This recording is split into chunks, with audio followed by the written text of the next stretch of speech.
Hello, xin chào các bạn. Chào mừng các bạn đã đến với channel của mình là Gas Gaming. Hôm nay mình sẽ chơi tiếp Minecraft Pocket Edition. Và hôm nay là tập 4. Ok. Thì trong tập này vừa là ok. Trong tập này sẽ làm một cái nông trại. Ok, thì chúng ta cùng bắt tay làm này. Thì tập trước mình không làm video mà mình thì trong hôm trước ấy mình có đăng một cái video mình đi mãi thì một số thanh niên sẽ bảo mình ship nên mình cứ làm cho nó chắc. Ok, mình nghĩ là việc đi mai vô cùng nhàm chán, vì thế nên là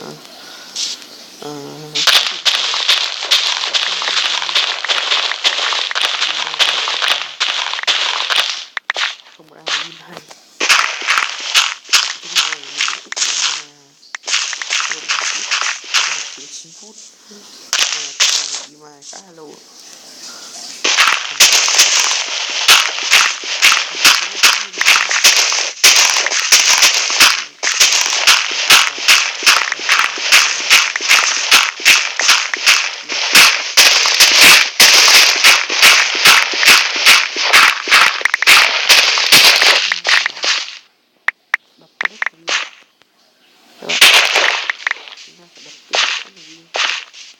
Để lấy diện tích làm nông trại.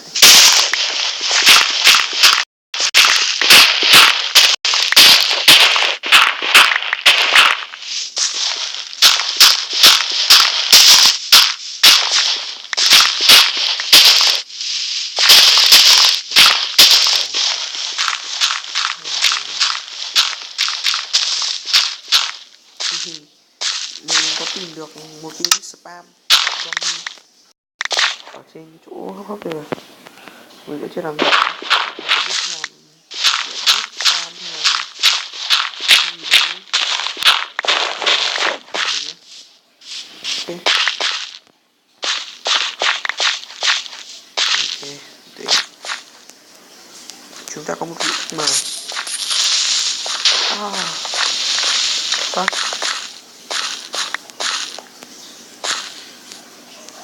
con creeper đầu tiên.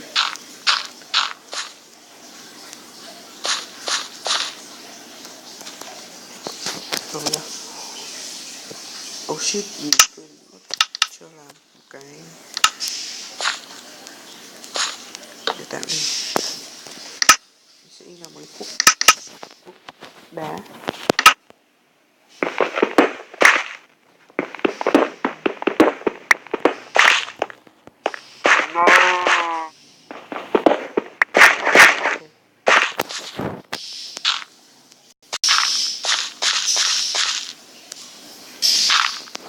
Chúng ta phải quy hoạch lại cái khu này cho đẹp.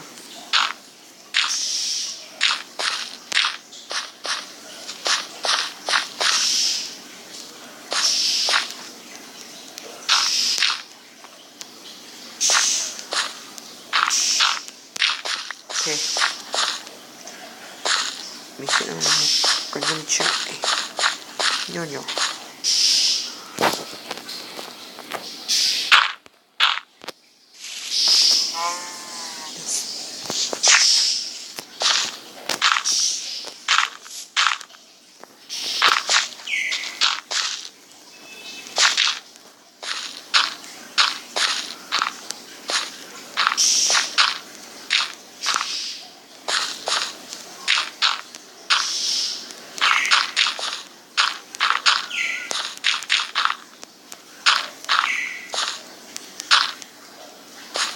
Ok,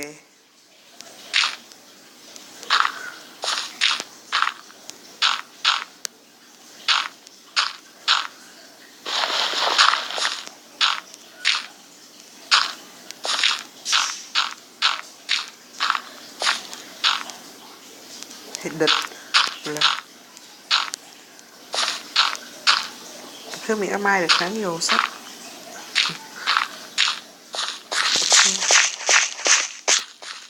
Chúng ta sắp hoàn thành.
Đập cái ra.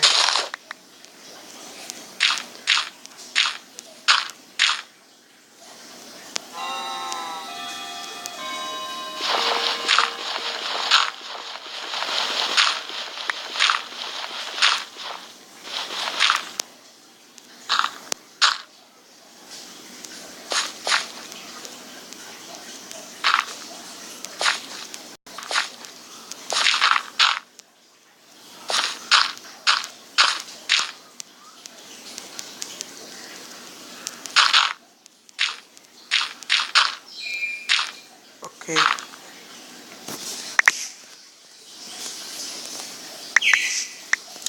Mình sẽ tiếp tục sửa chữa lại cái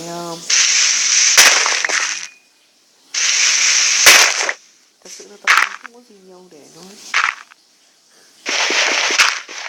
Mình nghĩ ra cái có cái gì của nó chữa.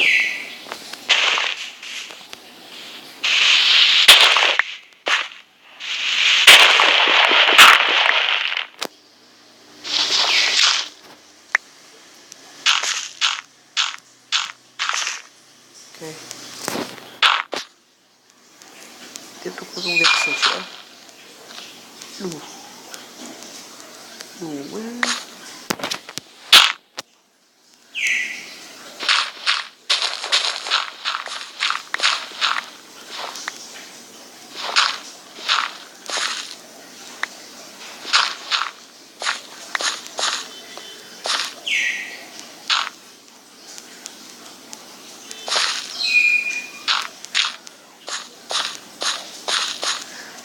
Thì mình đã có bạn bảo mình chơi trò Ace Arena.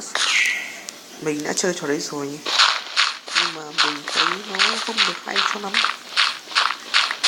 hình không đẹp lắm. Mình không có ý gì nhưng mà mình thấy cái game nó không hợp phong cách chơi của mình. Mình vẫn thích cái trò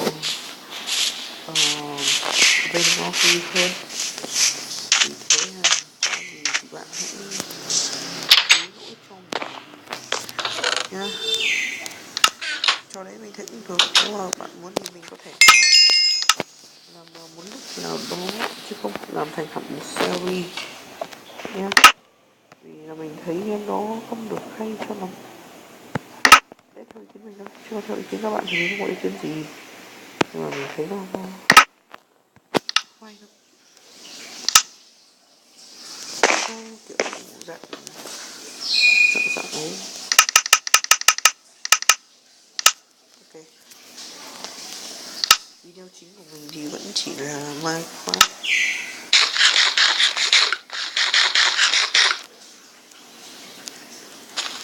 Tấn nút nhầm này. Ok, thì chúng ta kết thúc ngày hôm nay và tiếp tục với một ngày mới. Ok, tiếp tục với công việc.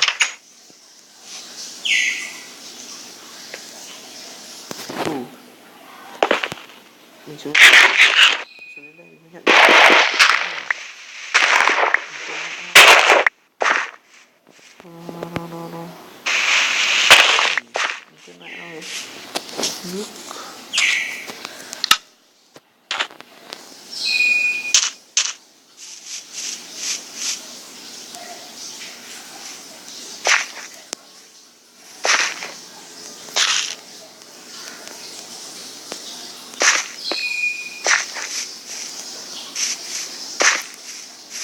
tiếp tục nước.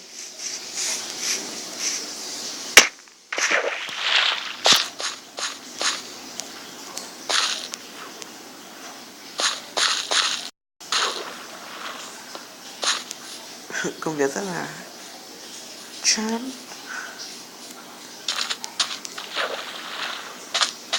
Tiếp theo thì mình nghĩ mình sẽ lên, trong cái tập tiếp theo mình nghĩ là mình sẽ làm cái chuồng của mấy con trâu bò lợn gà ấy. Đấy thì nó khá là bí ý tưởng về các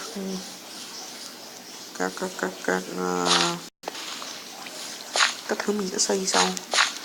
Đấy khá là bí ý tưởng về những cái điều đó. Mình sẽ nâng cấp căn nhà này thêm và đi xây nhà mới ở bên dưới kia, đi khám phá ở địa ngục, xây nhà ở địa ngục các thứ. Xong còn có nhiều việc phải làm chưa lo.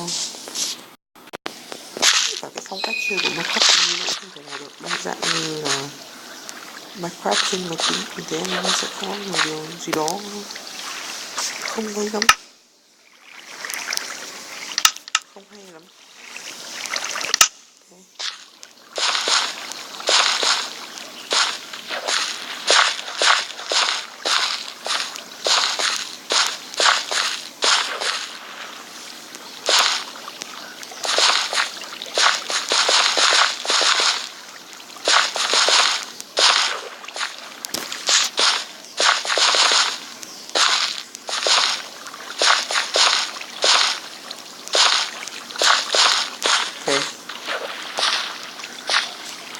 Thì sắp hoàn thành rồi.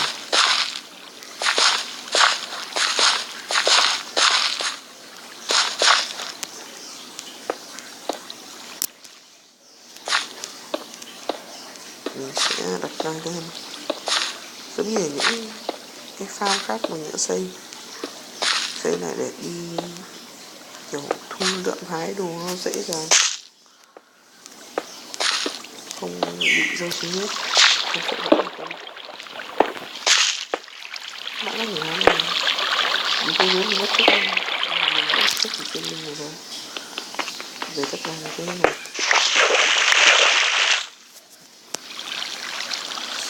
Stone slab.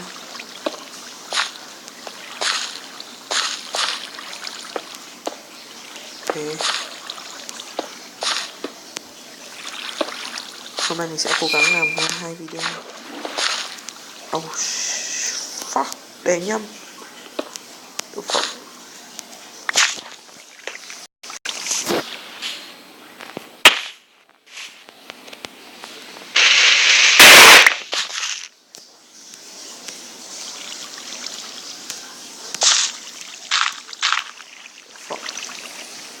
Dừng.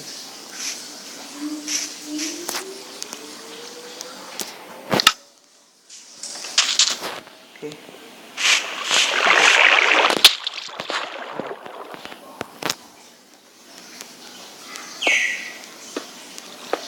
Mình đã sắp hoàn thành xong phần 1 của cái nông trại. Chính là phần trang trí. Ok.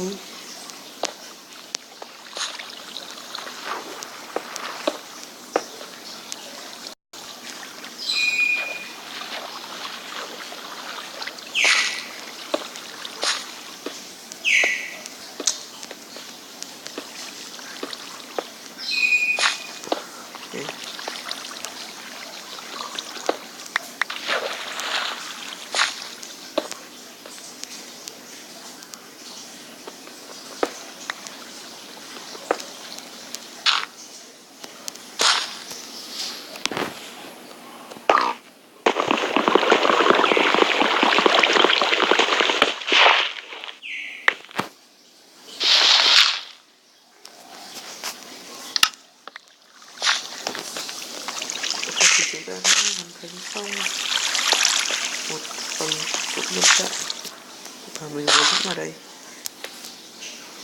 Mình sẽ lấy một số đồ trồng cây để trồng cho cái nông nghiệp của mình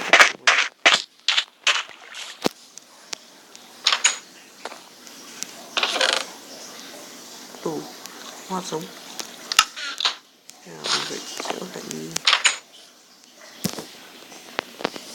đấm cỏ cái mặt sống. Thời mình sẽ đi sửa luôn cái đường đi lên đi lại cho nó tiện.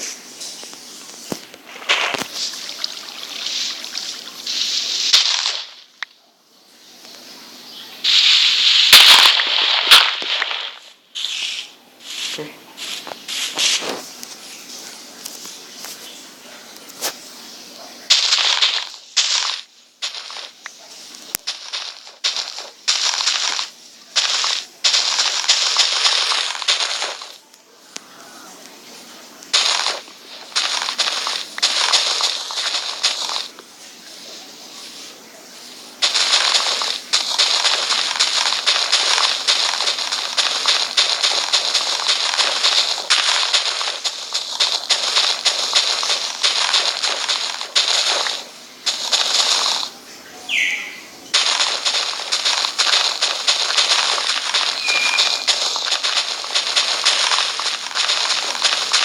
Rồi, chuỗi đẹp phết.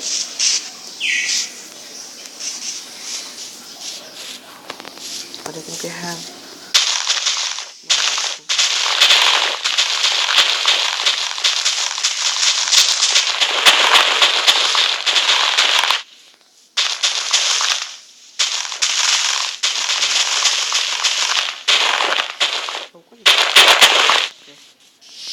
Mình sẽ lấy từ này hạt giống.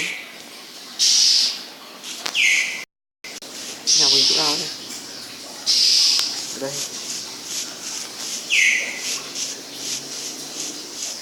Nhà trên núi.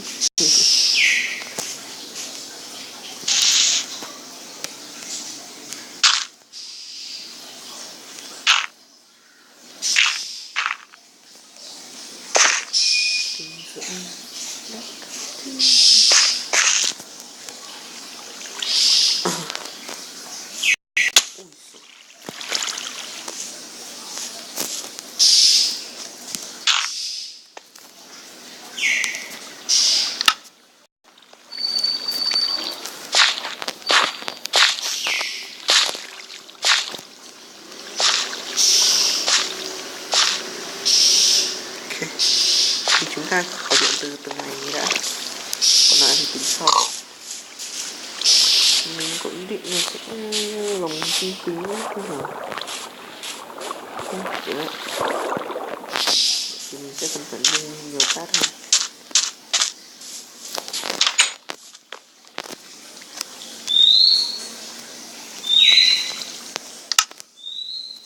Nhanh làm thêm cái này nữa.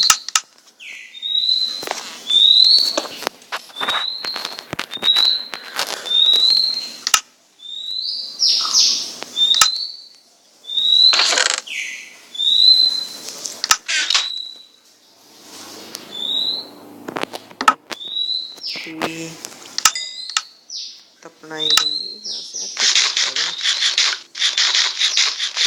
Hẹn gặp các bạn vào tập của ngày mai. Thank các bạn.